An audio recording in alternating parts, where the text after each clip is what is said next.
বাংলা মায়ের আকাশ থেকে বেদনার মেঘ যদি মেখে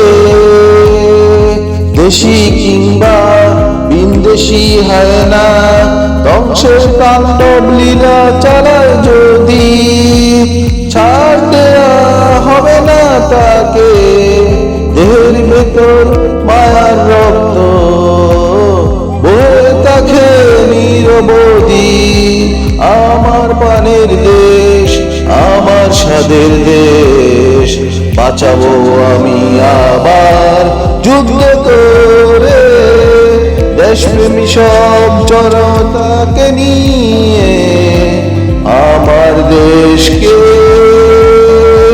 হয়ে প্রতিবাদী আমার দেশকে হয়ে প্রতিবাদী বাংলা মায়ের আকাশ থেকে বেদনার মেঘ যদি মেখে দেশি কিংবা বিন্দেশি হয় না ধ্বংসের তাণ্ডব লীলা চালায় যদি ছাড় দেওয়া হবে না তাকে ছাড় দেওয়া হবে না তাকে ছাড় দেওয়া হবে না তাকে।